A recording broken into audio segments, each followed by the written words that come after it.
Well, okay, good morning. Today, 26th of January, we're on lesson 26 of A Course in Miracles. My attack thoughts are attacking my invulnerability. What I want to first point out at the bottom of the lesson, and something that I'm not so certain is obvious to you all, but it becomes more and more obvious, is that I understand that we're all trying to be perfect and whole as God created us. But in order to be that requires no trying and no attempt, because we simply are created that way. There's a line at the bottom that I want to make note of before actually getting into the beginning of the lesson. It says, if you are doing the exercises properly, you should have some 5 or 6 distressing possibilities available for each situation, and quite possibly more.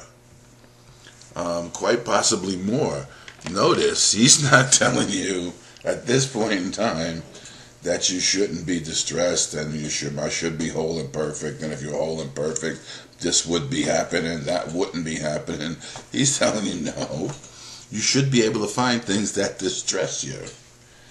You should be able to find them. We're here for that reason, and it's very important. And I think when we get back to the beginning of the lesson, we'll understand this. It's very important to remember that we're constantly attempting, through these lessons and through the work that we're doing within ourselves, to reestablish the reality of the power of our own minds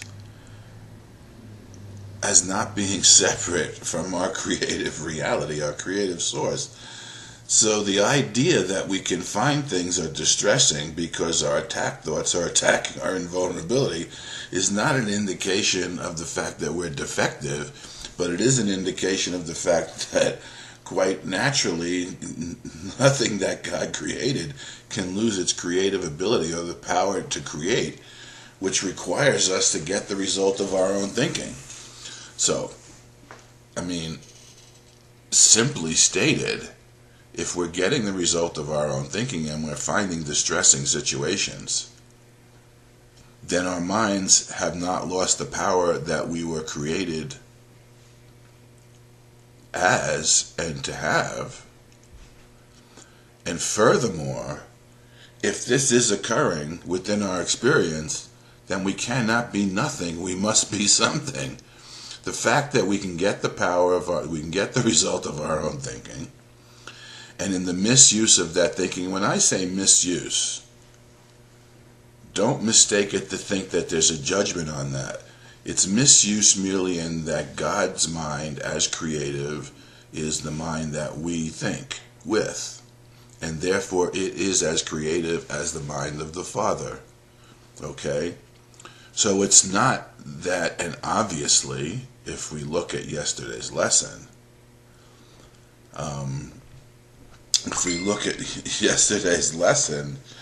which tells us, I do not know what anything is for, and we begin to really take a look at it, what you're going to begin to understand is that, when he says to look at the thoughts as meaningless rather as good or bad, and goes on to say you're not really doing anything, because God is the source of all meaning, and meaning is full in God, and if we're having meaningless thoughts, it's merely nothing.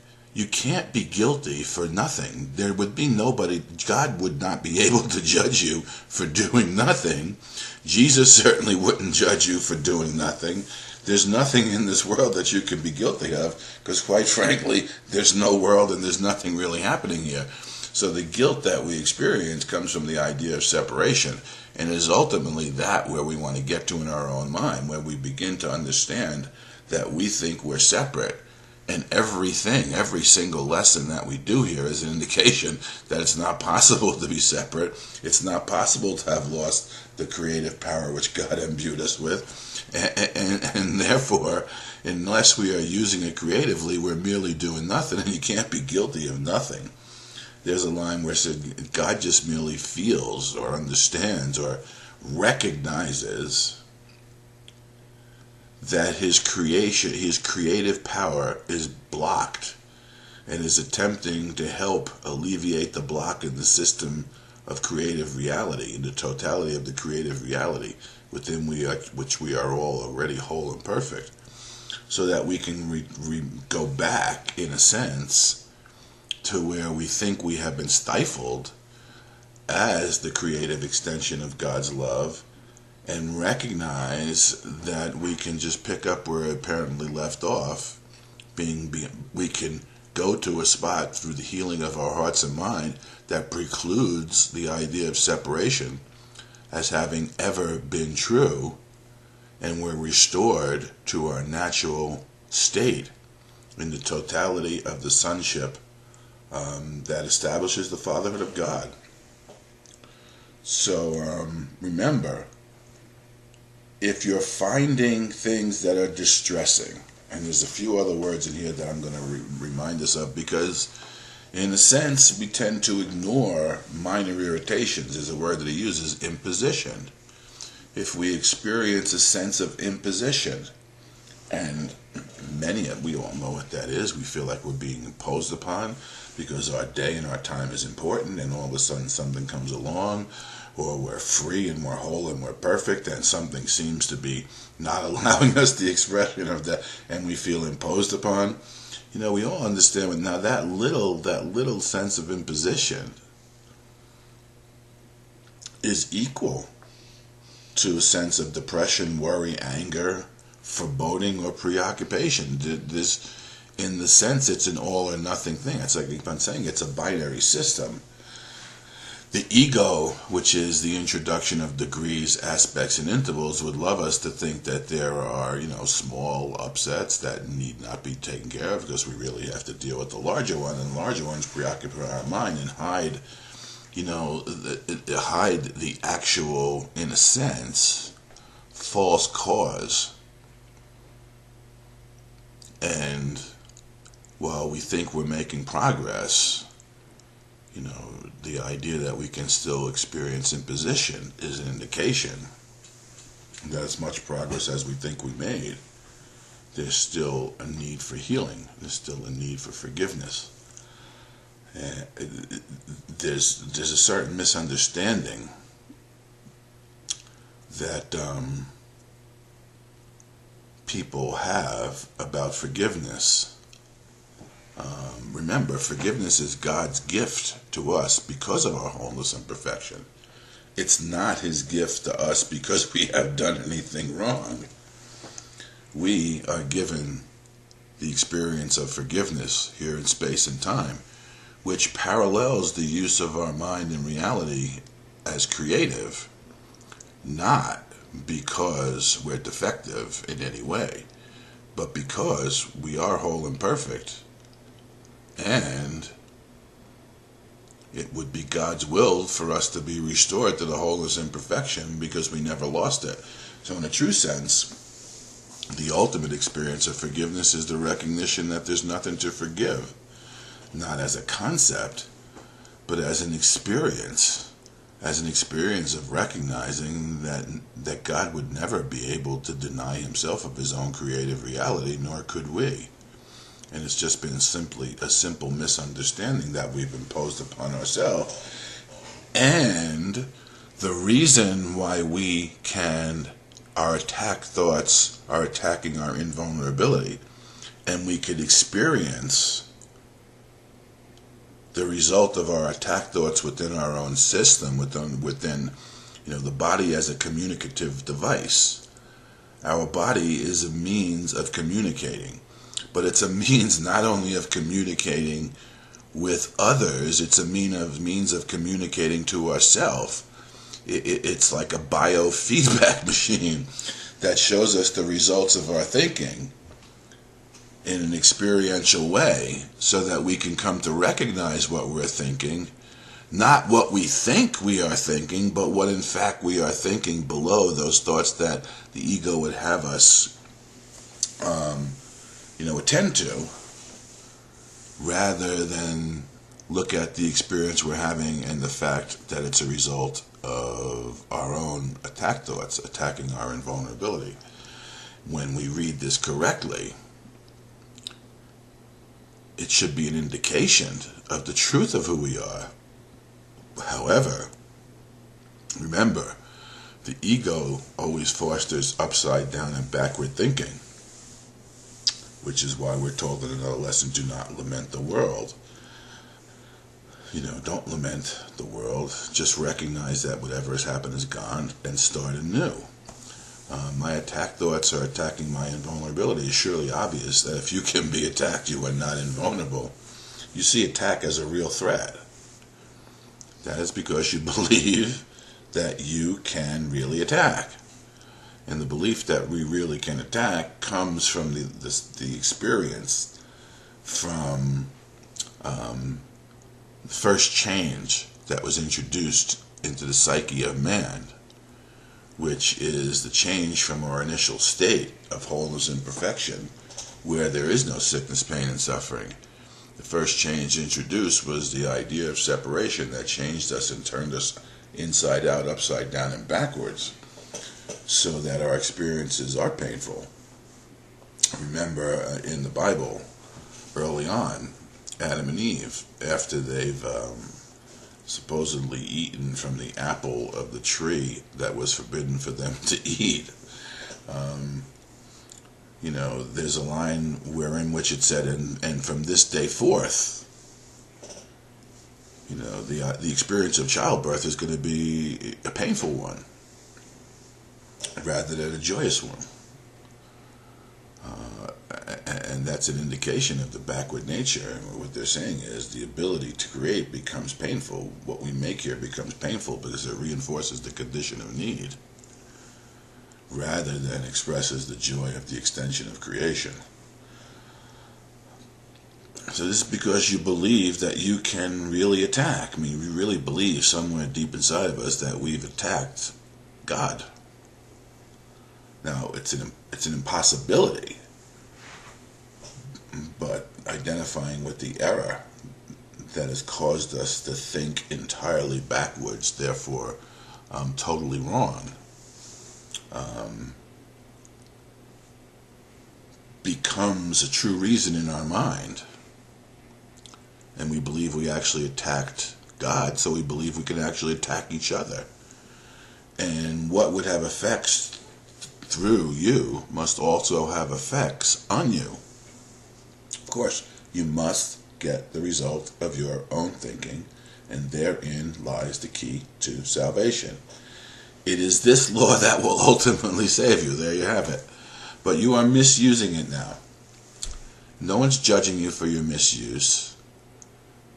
Discomfort is introduced as a reminder that we need a correction for the misuse so as to show us a true use. But even the indication of the misuse eventually points back to the fact that we must have been created as something, because if we weren't created as anything, we weren't created at all and could not be experiencing any effects because we're not anything. So even in the dream of separation is the proof of the fact of our wholeness and perfection, and that we were created by a single creative power we call God and could not be separate from it. But you are misusing it now. You must therefore learn how it can be used for your own best interests rather than against them. Now, you will not be able to learn that if you keep on insisting that you're not misusing it. It's that simple.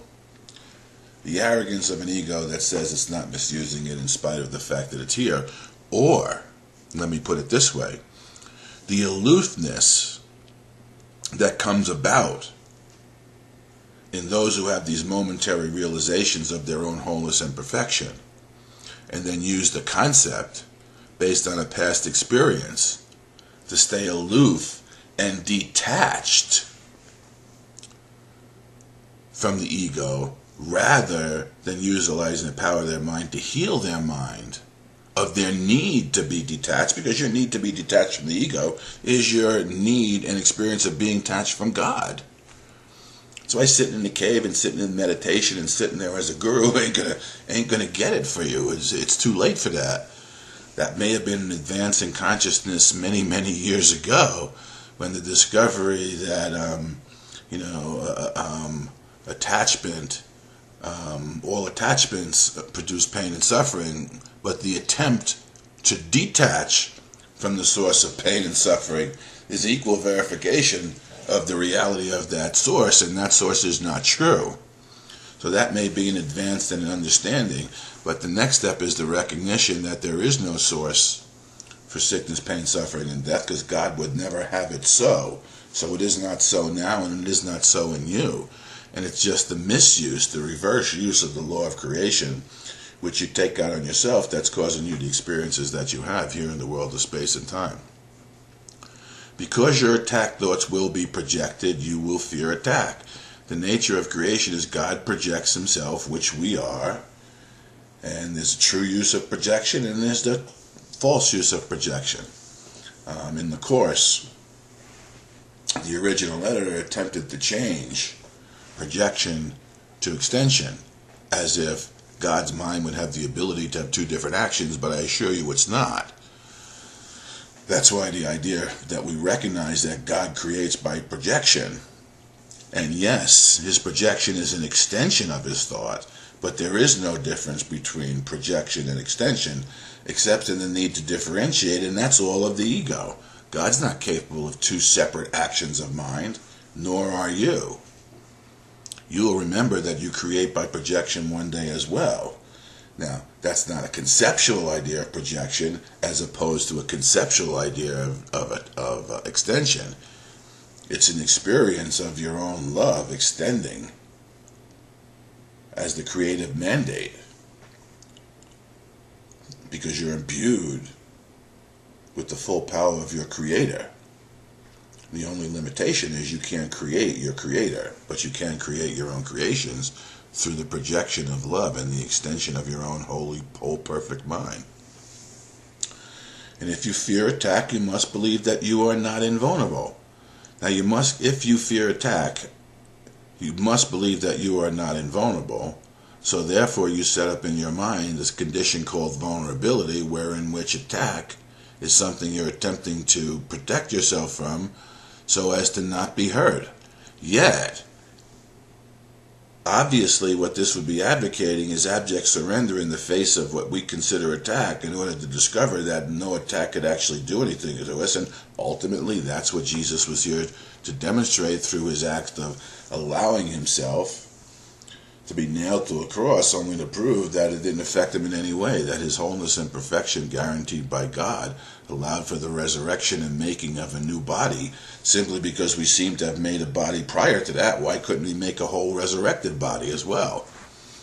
That's the absolute power that we've been given in our creation. It can't be denied us no matter what we do and no matter what we think. And that power must be expressed, even if it's expressed in illusion, as attack on oneself and apparent attack on a brother. Now remember, your brother is just as invulnerable as you are.